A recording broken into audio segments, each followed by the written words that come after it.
చెప్పండి సుధా గారు. అదేనండి, నాకు అది ఇది బాగా అర్థం బాగుంది అని చెప్తున్నానంటే అది ఆవుతో మనసుని ఆవుతో పోల్చడం కూడా చాలా నచ్చింది, బాగుంది. పూర్తిగా మార్పు వచ్చిందని చెప్తున్నారు. అంటే ఏంటి, జ్ఞానం ఏమిటో మనకు అర్థమైంది. మనకి అంటే అసలైన జ్ఞానం ఏమిటో తెలుస్తోంది కదా. తెలుస్తూ ఉంది.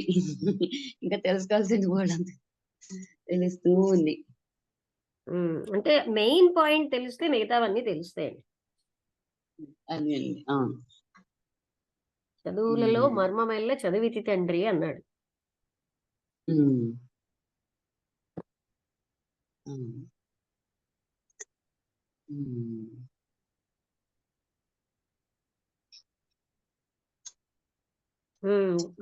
శారద గారు చెప్తారా? ప్రదక్షిణ విషయంలో కూడా ఏం చెప్పారు? తన చుట్టూ తన ఆత్మలో ఉండడమే పెద్ద ప్రదక్షిణ, అన్నిటికంటే గొప్ప ప్రదక్షిణ అని చూపారు కదా. అదే అదే అడుగుదాం అనుకున్నా మేడం. పర్వతము ప్రపంచంతో అని అది ఎలా మేడం? అది పర్వతం అంటే ఇప్పుడు మనం ఏంటంటే ప్రపంచం వేరేగా లేదు కదా, ఆత్మలో ఉన్నదే. అందుకనే తన చుట్టూ తాను తిరగడం అంటే ఆత్మలో ఉండడమే అన్ని ప్రదక్షిణలు. ఇదే కదా యోగానంద గారు నాకు కూడా అంతా తెలిసి ఇంకా భౌతిక ప్రదక్షిణ ఎందుకు, శరీరాన్ని ఇబ్బంది పెట్టుకోవడానికి అన్నట్టు అడిగారు. ఆయన కూడా బ్రహ్మజ్ఞాని కనుకే.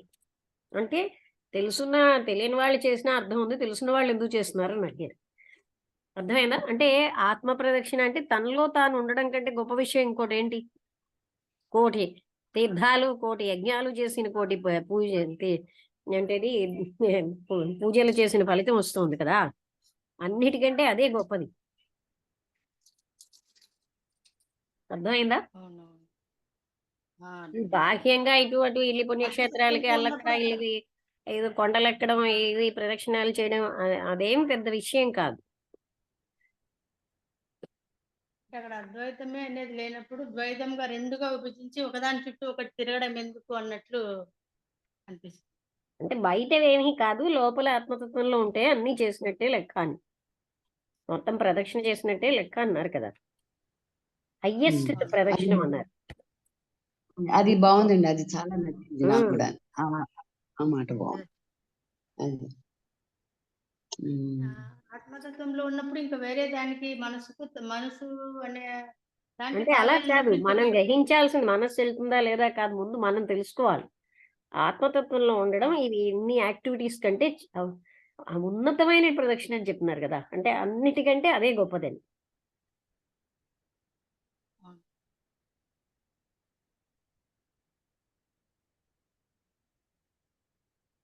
అర్థమైందా? అర్థమైంది మేడం. అదే యోగంలో కూడా మామూలుగా జీవాత్మ వేరు పరమాత్మ, ధ్యానంలో కానీ యోగంలో కానీ జీవాత్మ పరమాత్మతో కలవడము అనేది అవన్నీ చెప్తారు కదా, అలాంటిది ఏం లేదు. ఉన్నది ఒకటే అయినప్పుడు ఒకటిలో ఒకటి కలవడం ఏంటి అని అందుకని ఆత్మతత్వంలో ఉంటే అదే పరమాత్మ తత్వంగా అయిపోతుందని చూపెట్టారు. గిరి ప్రదక్షిణం అది కూడా అదే అవుతుంది. మొత్తం బట్టి అది తెలుసుకోవడంలోనే మొన్న ఎవరో ఏంటి రమణ మహర్షి మరి ప్రదర్శన చేశారు కదా అన్నారు. ఆ రమణ మహర్షి స్థితి వేరు కదా. మనం అసలైనటువంటి ప్రదక్షిణ ఆత్మతత్వంలో ఉండడమే. ఆయన అక్కడక్కడే తిరుగుతూ ఉండేవారు, మరి ఏం చేస్తారు, శరీరంతో ఇటు అటు వెళ్ళాలి కదా. ఆయన ఇప్పుడు నా శరీరం అని ఎప్పుడు ఈ శరీరము దీనికి అదే అలానే అంటే అంత ఏమాత్రం శరీరంతో సంబంధం లేకుండా ఉండేవారు. అది కాదండి, ఇప్పుడు మీరు ఎప్పుడైతే ఆత్మతత్వంలో ఉంటారో మీకు అంతే అవుతుంది. ఈ శరీరం దీనికి వచ్చింది, దీనికి కట్టుకడుతున్నారు, దీనికి చేస్తున్నారు అనేవాళ్ళుగా నా అన్నది ఎక్కడా అది కాదు, ఆయన అనేవారని కాదు, మనం కూడా తెలుసుకోవాల్సింది అదే కదా. అవును, అందుకే ఇవన్నీ చదువుతున్నాం. నా తల, నా చెయ్యి, నా కాళ్ళు, నా మనసు అనేది ఒకటే ఫస్ట్ వచ్చేస్తాయి. అది కాదు శారద గారు, మనం కూడా అదే నేర్చుకోవాలి. అవునవును, కానీ వేరే అనేది తెలుసు, కానీ మనము అది దాంట్లోకి మనము ఎంటర్ అయ్యి మనం అంతా అంటే జీవించగలగాలి మేడం. ఇవన్నీ నటననే తెలుస్తుంది, మనం జీవించగలిగితే అవన్నీ మనకు తేడా అనేది ఏం తెలియదు. ఆ జీవించగలగడంలోనే ఫస్ట్ చాలా కష్టం. ఆ అవగాహన వస్తే ఆ జీవించడం వచ్చేస్తుందండి. అది వేరే ఏంటి.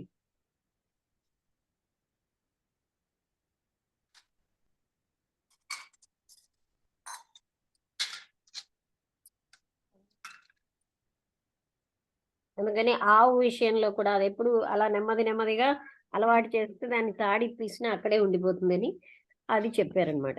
అలాగా మనస్సు కోసం. అవును. అంతే కదా మేడం. మామూలుగా మనం మనస్థిమితం ఉందనుకోండి ఎక్కడికి పోయినా హ్యాపీగా ఉంటాం. మనకు మనస్థిమితం లేనప్పుడు ఎంత అలా కాదు, అలా కాదు. ఎలాంటి మన స్థిమితం కాదండి. ఇక్కడ మీరు భౌతిక విషయాలతో పోలుస్తారు. మనస్సే లేని స్థితి అన్నమాట. అర్థమైందా? కంట్రోల్‌లోకి రావడం కోసం చెప్పారాయన. మీరప్పుడు స్థిమితం మనం బ్రైట్‌నెస్ మాట్లాడే అనేది స్థిమితం అంటే తాత్కాలికంగా శాంతి కదా! ఇక్కడ వేరు. అవును. అంటే ఫేస్‌లో బ్రైట్‌నెస్ అనేది అలా అని చెప్పారు కదా! దానికి చెప్తున్నాను మేడం. ఆహా! అక్కడ అది ఏంటంటే మీలోని జ్ఞానం వస్తుందనుకోండి, బాడీ నేను కాను అని. అప్పుడు ఒక అవును. టైప్ ఆఫ్ కాంతొస్తుంది ఆ జ్ఞానంతో. అలాంటప్పుడు ఆటోమేటిక్ అందుకే మనము ఇప్పుడు నామదేవ్ మహారాజ్ వీళ్ళందరినీ చూసుకుంటే వాళ్ళు అది ఎలా సాధ్యమో అనేది అనిపిస్తుంది. కానీ ఆత్మజ్ఞానంలో ఉన్న వాళ్ళకి అది సాధ్యమే అనిపిస్తుంది. మనిషి ఇప్పుడు జ్ఞానంలో మనం ఉన్నవాళ్ళు కొన్ని వేరే విన్నాం. కాదండి. మీరు కూడాను అదే మన ప్రయత్నమే అది. మన లక్ష్యమే అది కదా! అంటే ఆ జ్ఞానం అనేది ఎప్పుడైతే మీరు నేను శరీరాన్ని అనుకున్నారో కళ ఉండదు. అవును. అప్పుడు ఈ జ్ఞానము భౌతికమైన ర రక్తమాంసాల సౌందర్యాన్నే సౌందర్యం అంటాం. అవును. అందుకే సౌందర్యం అనేది రక్తమాంసాల్లో లేదు. అందుకే అలా ఆత్మజ్ఞానంలో ఉన్న వాళ్ళకు అలాంటి జ్ఞానులే వాళ్ళు ఐడెంటిఫై చేయగలుగుతారు అంటే మేమంటే మాకు తెలిసినంత వరకు ఏమనుకుంటాం ఆరా ఎనర్జీ అనేది ఉంటుంది వాళ్ళకు. దాన్ని చూడగలుగుతారు వాళ్ళు. దానివల్ల వాళ్ళకి తెలుస్తుందేమో అనుకున్నాం. అది కరెక్టా మేడం? వాళ్ళు వేరా? మీరెందుకని మీరు కాదనుకుంటున్నారు? అంటే అస్తమానం అలా సెపరేట్ చేయకుండా, ఏదైతే ఒక వ్యక్తి సాధించగలిగారో మనం కూడా అది దాన్ని గుర్తుపెట్టుకోవడమే ప్రతి నిమిషం. అదేం పెద్దవేమి చేసేయడానికేం లేదని చెప్తున్నారు కదా! కొంతమంది అటాచ్ అయ్యి ఉన్నాం కదా మరి. అన్నీ మొత్తం అదేమో మనం అంతా ఏదో డిఫరెంట్. కొండెక్కేసి కొండ మీద నిల్చున్నట్టు కాదు. మళ్ళీ మళ్ళీ పడిపోతూనే ఉంటాం.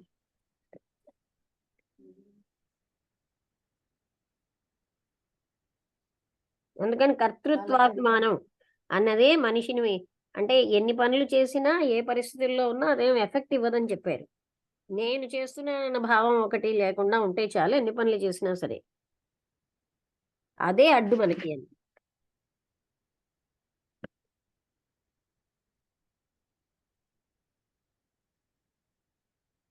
అర్థమైందా? అర్థమైంది. పనులేమి నేనన్న అడ్డు కాదు. భావన పనులు నేను చేస్తున్నానన్న భావన అడ్డు.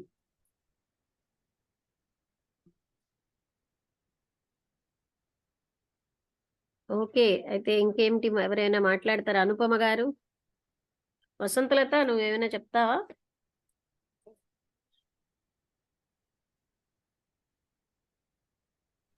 అంటే అదే ఎంతవరకు అంటే మధ్యలో నేను డిస్కంటిన్యూ చేశాను. అందుకని నాకు 3 క్వశ్చన్లు చూశాను. ఫస్ట్ క్వశ్చన్ లో యోగా అంటే యూనియన్ కదా అని అడుగుతున్నారు అతను.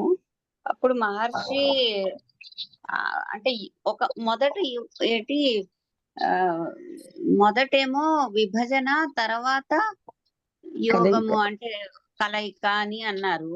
అంటే అతను అన్నారు దేన్ని దేంతో కలుపుతున్నాం, దేంతో ఆ, విభజిస్తున్నాం అది ఆలోచించు. ఆ, నువ్వు నీ నువ్వు నీ తాలూకా ఆత్మ నీ దగ్గరే ఉంటుంది. నువ్వు ఇంకొక దాంతో ఏంటంటే నువ్వు కలవడం అనేది ఉండదు. ఆ నీ ఆత్మలోనే ఉండు. అప్పుడు దానికి యోగం అంటే విభజన గాని, కలయిక గాని, యూనియన్ గాని, డిస్యూనియన్ ఏమి ఉండవు అని అన్నారు. అది కొంచెం నాకు అది బోధపడలేదు. అంటే ఆత్మతత్వంలో ఉంటే అదే అనంతత్వం. అనంతత్వానికి తీసుకెళ్తుంది. అంతా ఒకటే. అవి రెండుగా లేవు. అంటే మనమే విడదీస్తున్నాం. కాదు జీవాత్మ ఆయనేమన్నారు పరమాత్మ అని మొట్టమొదట రెండు. యోగంలో మనం విడదీస్తున్నాం. మనమే కదా విడదీసేది. అది ఈ- విడిగా లేదు. ఆ అందుకని నువ్వు ఆత్మతత్వంలో ఉంటే ఎక్స్పాన్షన్ అవుతుంది, అదే ఆ పరమాత్మ ఇన్ఫినిట్ అవుతుంది అని చెప్తున్నారు. రెండు లేవు కదా. ఓ అచ్చా అచ్చా.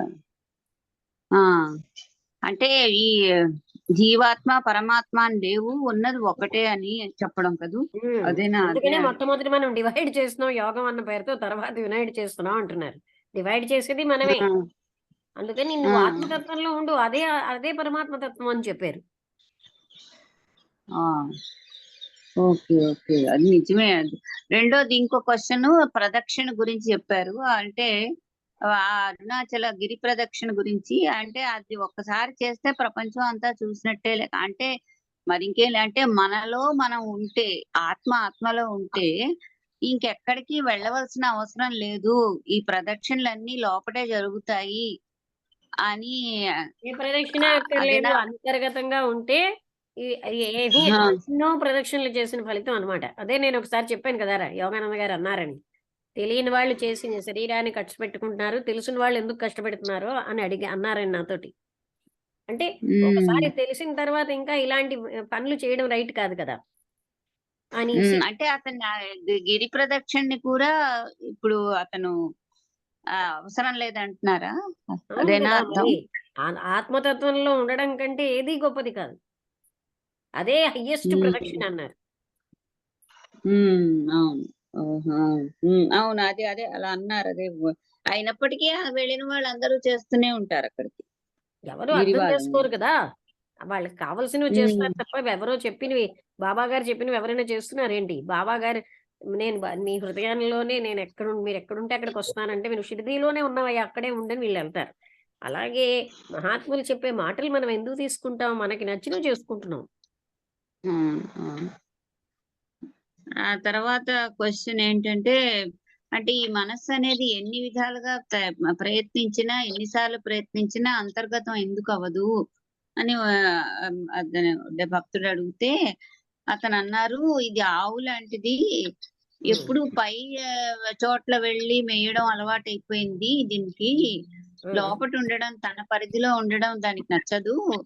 కానీ గ్రాడ్యువల్ గా అటెంప్ట్ చేసినప్పుడు మొట్టమొదట తిరస్కరిస్తుంది, కానీ తర్వాత తర్వాత ఆ ఆనందం ఎప్పుడైతే తెలుస్తుందో, దాని టేస్ట్ ఎప్పుడు తెలుస్తుందో డెఫినెట్ గా అక్కడే ఉంటుంది, ఇంకో చోటు వెళ్ళడానికి ప్రయత్నించదు. అలాగే మనస్సు ఈ ఆత్మానందం ఎప్పుడైతే మనకు తెలుస్తుందో, మన మనస్సు కూడా అప్పుడు బయట ఎక్స్టర్నల్ ప్లెజర్స్ కి వైపు వెళ్ళదు అని అన్నారు.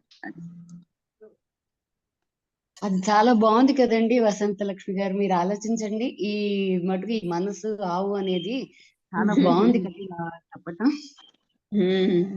ఇవాళ సబ్జెక్ట్ అంతా బాగుందండి. మొత్తం అంతా కూడా మనం అర్థం చేసుకుని, ఆకలింపు చేసుకుని మన ఆచరణలో పెడితే చాలా చక్కటి టాపిక్ ఇవాళది. అన్ని ప్రశ్నలు కూడా చాలా బాగుంది. రోజు మంచి టాపిక్సే.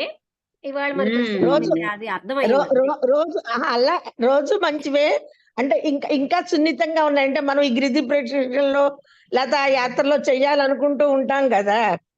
కాకుండా ఈ ఇవాళ దాంట్లో నేను ఆయన అంటుంటానండి, చెప్పింది మనకి ఇంకా తోచక శరీరంలో శక్తి, డబ్బులు ఉన్నాయి గనక తీర్థయాత్రలు మనం ఏంటంటే ఒక అదే రకమైన అదే అదే ఏంటి ఎక్స్కర్షన్స్ లా చేస్తున్నాం. అంతే తప్ప అదే అదే. అక్కడికి వస్తే వెళ్తే ఏం వచ్చేది లేదు, అలసట ఆ, తప్ప. ఆ, అది మనం అనుభవంతో కూడా తెలుసుకుంటున్నాం. అవునవును. ఉన్నది కూడా పోగొట్టుకుని వస్తాం. ఇంకా హాయిగా ఇంట్లో ఉంటేనే మనసు నిశ్చలత్వంతో కొంచెమైనా అవును మనం ఆత్మతత్వంలోకి వెళ్ళగలం. బయటికి వెళ్తే అసలు కూడా అది కూడా ఉండదు. అవును అవును. ఈ లక్ష్మి నెక్స్ట్ ప్రశ్నలో అతను ఏమిటన్నారు, ఏదో 3 గుణాలు ధ్యానంలో మార్పులు ఏమైనా ఉంటాయా అంటే ఉంటాయి, మనిషి తాలూకా అవగాహన మీద ఉంటుంది అని కదా అర్థం. అదే అది డిసిపేషన్ ఎందుకు అంటే ఈ 3 గుణాల కారణంగానే, సత్వరజస్ తమో గుణాల కారణంగా జరుగుతున్నాయి. అంటే కాంతి రావడం ఏమిటి? కాంతి కాంతి అంటే ఒకప్పుడు భక్తి, వస్తుంది. అది వేరు. భక్తితోటి ఆయన ఎవరు ఆ పేరు మర్చిపోయాను. అలా అతను వాళ్ళు ఇంకొక ఆవిడని కూడా ఫారినర్ ని కూడా చెప్పారు, ఇతను చాడ్విక్. వాళ్ళుట భక్తితో బాడీ కూడా డిజాల్వ్ అయిపోయి కాంతివంతంగా అయిపోయింది. అదే విధంగా ఇంకో దగ్గర కూడా అంటే ఒక ఆయన రామ అదే రామలింగేశ్వర అని ఆయన కూడాను ఆ గదిలోకి వెళ్ళేసరికి కాంతి ఒకటి ఉందిట. అతను తలుపులు వేసేయమన్నారట. తలుపులు తీసి వెళ్తే అక్కడ కాంతిగా ఒక జ్వాల ఉందిట. ఇప్పటికీ ఆ జ్వాల వెలుగుతూ ఉంటుందిట. అంటే ఎక్కడ? అదే రామలింగేశ్వరుడు అని ఒక ఆయన. అది ఎవరో చెప్పారు. అది కొంచెం దగ్గరలో ఎక్కడో అని. అంటే అది లోపలికెళ్తే జ్వాలే మిగిలిందిట. ఇంకేం లేదుట. తలుపులు తీసి ఎక్కడైనా వెతుకుతే ఎక్కడి నుంచి బయటకెళ్ళడానికి లేదు. అలాంటిదేమో తలుపులు తీశారు. తీసేసరికల్లా జ్వాల ఉందిట. అంతే ఏమీ లేదుట. అలాగే ఇతను కూడా చెప్తున్నారు ఒక ఆవిడ ఫారినర్ కోసం. అలాగే అంటే అది దానికి రమణ మహర్షి ఏం చెప్పారంటే, మన యొక్క అంతర్గత శరీరాలతోటి బాహ్య శరీరం అదే ఎవరు మన బ్లవైడ్స్‌కి నేను నాకు ఇతరుల బాధలొస్తున్నాయి కదా! దానికి నేను సీక్రెట్ డాక్టర్ అని చెప్పిన ఆయనని is it possible oneness in the physical level అంటే 100% పాసిబుల్ అన్నారు. అంటే ఇప్పుడు నాకు అర్థమవుతుంది. అంటే నాకు భౌతిక శరీరం నాకు నోన్‌గా రావట్లేదు కదా! తెలియకపోయినా నా బాడీలో చేంజెస్ వస్తుంటాయి. వాళ్ళకి నొప్పి ఉన్నదని తెలియకపోయినా. అదేం నా కంపాషన్ కాదు కదా! అంటే అప్పుడు వన్నెస్ ఇన్ ఫిజికల్ లెవెల్ కదా ఇది. అంటే ఆ శరీరం పెయిన్ ఈ శరీరానికి వస్తున్నదంటే ఫిజికల్ లెవెల్‌లో వన్నెస్ కదా! అర్థమైందా? ఫిజికల్ లెవెల్‌లో కాదు. సటిల్ లెవెల్‌లో ఉంటుంది. అతను అన్నారు సటిల్ బాడీయే కాదు, కాదు. గ్రాస్ వేరు, వేరు. బాడీ. నాకు ఫిజికల్ లెవెల్‌లో కూడా జరుగుతున్నారు కదా! అంటే అప్పుడు దానికి రీజన్ ఇప్పుడు కూడా మనకి అదే ఆయన పాండే గారని ఆయన సీక్రెట్ డాక్టర్‌ని బాగా అధ్యయనం చేసి చెప్పారు. అంటే it is possible, it is written in secret doctor అని అన్నారు. ఇప్పుడు కూడా ఏంటి ఇన్నర్ బాడీస్ యొక్క మెటీరియల్ తోటి ఇది కూడా తయారవుతుంది. దానివల్ల ఏంటంటే అక్కడ భక్తి అది పరవశం అయ్యేసరికల్లా జ్వాలగా తే మిగిలిపోయారు వాళ్ళు. భౌతిక శరీరం కూడా జ్వాలగా అయిపోయింది. ఆ తర్వాత అంటే అతను చెప్పడం ఏంటంటే మన సూక్ష్మ శరీరమే లోపల ఉండేటువంటి ఆ సటిల్ బాడీయే గ్రాస్ బాడీ ఇలా రిఫ్లెక్ట్ అదే. అవుతుంది అని కదా అవును. చెప్పడం. అదే ఆ మ్యాటర్ తోటే ఇది కూడా అందువల్ల ఇప్పుడు చూడు మనకి అందుకనే చేంజెస్ ఏంటంటే ఎక్స్టర్నల్ బాడీలో కూడా చేంజెస్ వస్తాయి. లోపల ఉన్నటువంటి మనస్సులో ఉన్న చేంజెస్ శరీరంలో కూడా మార్పులొస్తూ ఉంటాయి. అందుకే చాలా బాగా ఇన్వాల్వ్ అయిన వాళ్ళు అన్ని చోట్ల ఈజీగా ఉండలేరు. ఎందుకనంటే ఈ ఈ ఈటి స్థూలత్వాన్ని ఇక్కడ ఉన్నటువంటి వాటితోటి వాళ్ళు ఎఫెక్ట్ అవుతూ ఉంటారు కదా! అంటే వాళ్ళకి చాలా సూక్ష్మత అంటే వాళ్ళ బాడీ అంతా పరిశుద్ధం అయిపోతుంది. అలాగే ఇంకా భక్తి యొక్క పరాకాష్ఠలో భౌతిక శరీరం ఒక జ్వాలగా అయిపోయిందనమాట మనస్సును. అది. అవి ఆ తర్వాత క్రైస్ట్ గురించి చెప్పిన దాంట్లో అర్థం ఏమిటి? అంటే క్రైస్ట్‌కి బాడీ మిగిలింది. క్రైస్ట్ ఏం బాడీ లేకుండా అయిపోలేదని. కార్ప్స్ మిగిలింది. వీళ్ళకి అది కూడా లేకుండా అయిపోయారని చెప్పారు మహర్షి. అంటే వాళ్ళు ఇంకా హయ్యర్ లెవెల్ ఇది కదా. అవన్నీ మనం పెట్టడం అలాగే ఎందుకు? అసలు అలా చూడకుండా ఉంటేనే మనకు అవగాహన అవుతుంది. హయ్యర్ వద్దు, లోయర్ వద్దు. అంటే దీంతో ఏంటవుతుందంటే మనలో డివిజను తర్వాత వీళ్ళు తక్కువ అవన్నీ పెట్టుకోకుండా ఉంటేనే ఇప్పుడు నా విషయంలో కూడా అలా రామకృష్ణ పరమహంసతోటి, క్రీస్తుతోటి పోల్చకుండా ఉంటే నాకేం హాయిగా ఉంటుంది. పోల్చారనుకో అహం ఉన్నది ఇంక మొదలవుతాయన్నమాట ఇవన్నీ కదా! నువ్వు అహంకరిస్తున్నావు, నువ్వు గొప్ప అనుకుంటున్నావు ఇవన్నీ ఎందుకు సత్యంగా తీసుకుంటే సరిపోయింది కదా! వాళ్ళకి వచ్చింది. వస్తే వచ్చింది. వాళ్ళకే కాదు ఎందరికో మనకు తెలియని వాళ్ళు ఎంతమందో ఇలా ఉన్నారు. తెలుసున్న వాళ్ళలో అదే వివేకానంద చెప్తారు. అలా ఎంతమందో ఉన్నారు. ఎవరో కొంతమందే ప్రజల యొక్క దృష్టిలోకొచ్చారండి. కానీ అది జరుగుతోంది అన్నది నాకు ఇది సత్యం. అది ఫిజికల్ లెవెల్‌లో కూడా యూనిటీ సంభవమా అని నేను అడిగాను. అంటే యూనిటీ ఇన్‌సైడ్ లెవెల్ బట్ ఈ ఫిజికల్ లెవెల్‌లో కూడా యూనిటీ ఉంది గనుకే ఇలా జరుగుతున్నాయి కదా! అని అంటే యెస్ ఇట్ ఈస్ పాసిబుల్ అన్నారు. ఇప్పుడు దీని ప్రకారం అక్కడ ఉన్న ఇంపాక్ట్ ఫిజికల్ బాడీ మీద కూడా ఉంటుంది అన్నది నిరూపణ అయిపోతుంది కదా!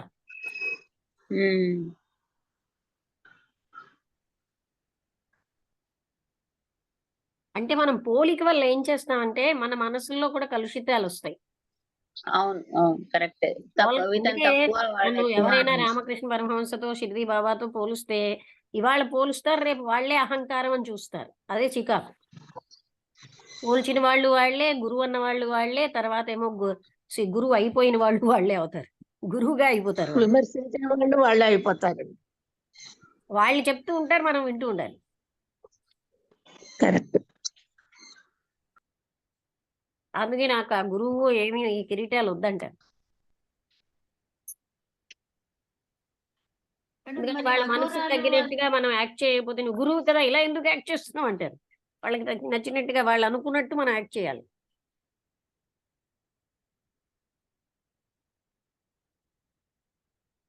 అంటే మేడం ఇక్కడ మా శరీరము జ్యోతిగా మారిపోయింది అంటే, అంటే అఘోరాల విషయంలో వాళ్ళ విషయంలో వాళ్ళు సూక్ష్మ శరీరం అయిపోయి ప్రకృతిలో మనకి లీనమైపోతారు వాళ్ళు తెలియదండి. కొంచెం అఘోరాల రిఫ్లెక్ట్. విషయం మాత్రం మీరు అది పూర్తిగా తెలియకుండా మాట్లాడొద్దు. ఎందుకంటే వాళ్ళు ఏదో ఈ భక్షణ, ఆ భక్షణ వాళ్ళు ఏం చేస్తారు? వాళ్ళు ఏం జరుగుతుంది? అది ఎక్కడ మనకంత భౌతికంగా క్లియర్‌గా లేదు. ఏమంటారు? ఇక్కడ మీరు మేడం ఆయన వాళ్ళ ఒక భౌతిక గదిలో శరీరం అలా ఎక్కడ లయమైపోతుందని ఎక్కడా లేదు కదా! వాళ్ళేదో మాంసభక్షణ చేస్తారు. దాని ద్వారా వాళ్ళు ఉన్నత స్థానాన్ని సంపాదిస్తారు. అది మనకు తెలుసు కానీ, అంటే సంపాదించిన వాళ్ళు సంపాదిస్తారు. చెడుగా వాడుకున్న వాళ్ళు చెడుగానే ఉంటారు. వాళ్ళ సంగతి మనకు అంతగా తెలియనివి ఎందుకు మాట్లాడాలి? ఏమంటారు? కాంక్రీట్‌గా అందరికీ తెలిసిన విషయాలు మాట్లాడుకుంటే బెటర్. అంటే ఇక్కడ చెప్పారు కదా మేడం ఒక మహర్షి ఎవరో ఒకతను ఒకే గదిలో ఉండి వద్దు. వెళ్ళినప్పుడు అలాంటివి అంటే వద్దు వాళ్ళకి. మనం ఎందుకు మాట్లాడుకోవద్దంటే అది నోన్‌గా, పాపులర్‌గా లేని విషయం మనం మాట్లాడుకోవద్దు. ఎవరికో ఎక్కడో అఘోరాలు అనగానే అలా కాదు కదా! వాళ్ళకేంటంటే వాళ్ళు ఆ శ్మశానంలో ప్రాక్టీస్ చేసి శవాలు తిని వాళ్ళకి వేరే పద్ధతులుంటాయి. మనకు తెలీదది. వాళ్ళు కూడా హైయెస్ట్ స్టేజ్ పొందడానికే. కానీ అదో మార్గం. అందుకని అంతకంటే మనం తీసుకోవద్దు వాళ్ళకి. వాళ్ళ బాడీ ఉండదని ఎక్కడ చెప్పలేదు కదా!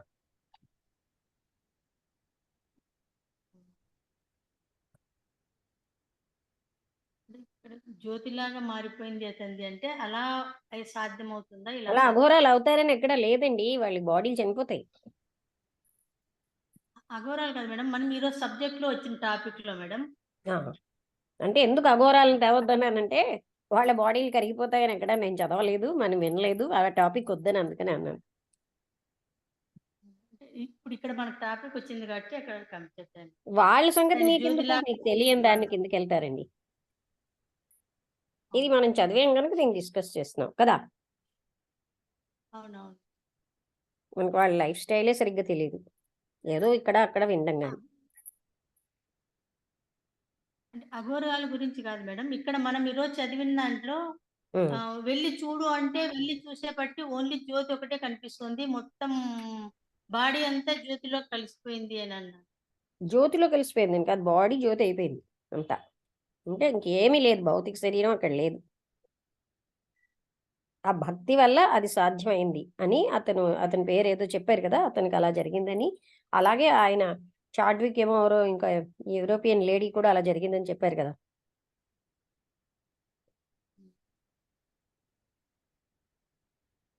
ఆత్మసత్వంలో అంటే సాధిస్తే ఏ ఏదైనా కాలంలోనైనా అలాంటి సాధ్యమవుతుంది. వాళ్ళు ఉంటూనే ఉన్నారు. అవును. ప్రజల దృష్టిలోకి రావచ్చు, రాకపోవచ్చు అది. వచ్చిన వాళ్ళే మనకు అవునవును. తెలుస్తారు. వాళ్ళు ప్రజల దృష్టిలోకి రాకుండా వందల, వేల యోగులు ఉన్నారని వివేకానంద చెప్తారు.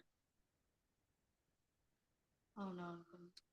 మనకు తెలియదు కాబట్టి ఎంత మన ఇప్పుడు పక్కనే నిన్న ఉన్న మనం పోల్చుకోలేం. అవునవునవును. నిన్న రాంభద్రన్న ఒక స్టేటస్ పెట్టారు మేడం. అది బాగా నచ్చింది నాకు. మనకు రుచించేదంతా తతంగమే. ఆత్మతత్వం అనేది డిస్టిల్డ్ వాటర్ లాంటిది. ఆ డిస్టిల్డ్ వాటర్‌కి రంగు, రుచి, వాసన ఏమీ ఉండదు. కాబట్టి మనకు అది రుచించట్లేదు అని పెట్టారు. అది బాగా అనిపించింది. అంటే ఆత్మతత్వం గురించి అనేది డిస్టిల్డ్ వాటరే అది మనకు మంచి చేస్తుందని తెలుసు. కానీ మనకేమో చూడ్డానికి బావుండాలి, రుచి ఉండాలి, అన్నీ ఉండాలి. అన్నీ ఉంటేనే మనకి ఇదవుతుంది. అంటే కానీ డిస్టిల్ వాటర్ ఆత్మతత్వంలో అవేమీ శుభ్రంగానే ఉండవు. వాడుతున్నారండి ఈ కాలం. అంటే రంగు, అవునవును. రుచి లేనిదే వాడతారు వాటర్‌కి. అది అంత ఎగ్జాక్ట్ కాదు. హ్మ్. ఆత్మతత్వాన్ని దేనితో వాటర్ పోల్చలేమండి. అంటే ఆ ఎగ్జాంపుల్ కూడా అంటే మనస్సు ఆ! రేంజ్‌కే మనకు అలవాటైపోయాం. ఆ మనస్సే అన్నిటిని సమస్తాన్ని తయారు చేస్తుంది. వాటర్ అయినా మనం మంచిదంటే తాగేస్తున్నాం. అవును. ఏ వాటర్‌కి రంగు, రుచి ఉండవు. ఏదో మడ్డి వాటర్ తప్ప కదా! హ్మ్. అంటే మామూలు వాటర్ కంటే కూల్ డ్రింక్స్ అంటే ఇంకా ఎక్కువ ఇష్టంగా తాగుతాం కదా! అంటే మనం తాగే వాటర్‌కి రంగు, మామూలు రుచి, వాసన లేని వాటరే తాగుతున్నాం కదండీ! Distilled water ఒక్కటేనండి.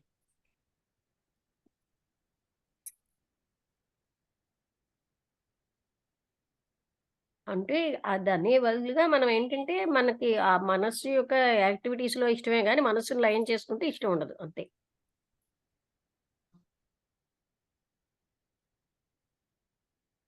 అంతే కదా!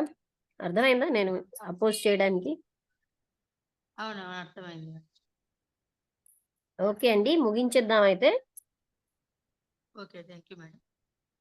ఇంకా ఏమైనా చెప్తారా?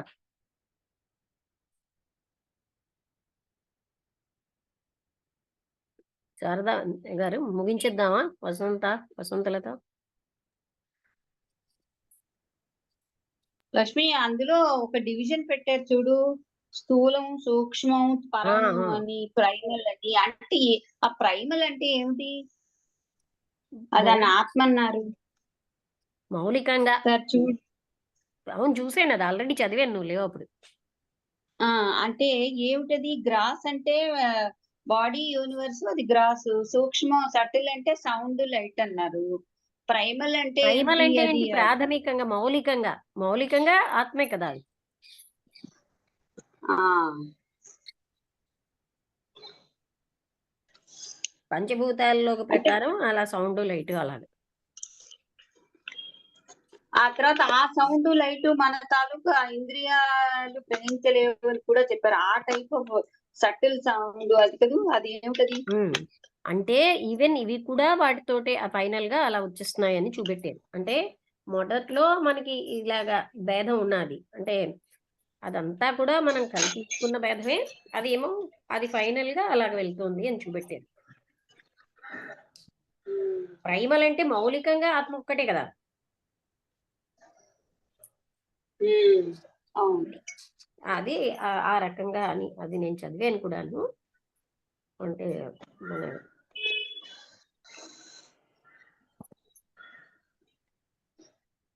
అందులో అంటే మనకి అంటే ఆల్రెడీ తెలుసున్నవే. ఎందుకంటే ఆత్మ యూనివర్స్ అంటే ఈ జగత్తు యూనివర్స్, ఇక్కడేమో శరీరం అని చెప్పారు. అలాగే మనస్సు, ప్రాణం అన్నారు శరీరం విషయంలో. అక్కడేమోని శబ్దము, కాంతి అన్నారు. నాద బ్రహ్మ అంటాం. ఫైనల్‌గా ఏంటంటే ఇన్ని డివిజన్స్ కాదు, ఉన్నది ఆత్మ ఒక్కటే. ఇక్కడ కూడా ఉన్నది ఆత్మ ఒక్కటే. రెండిట్లో ఉన్నది ఆత్మ మౌలికంగా. అలాగనమాట. అంటే ఆ పరం అనేది 2 ఒకటే. ఆత్మ ఒకటే. అర్థమైందా అది? అదే. హ్మ్.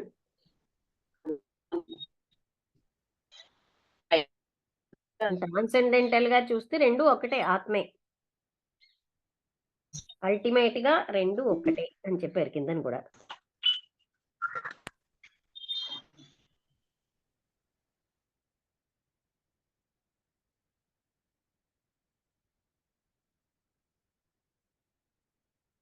ఫైనల్‌గా ఆ పరం అంటే ఆత్మతత్వం.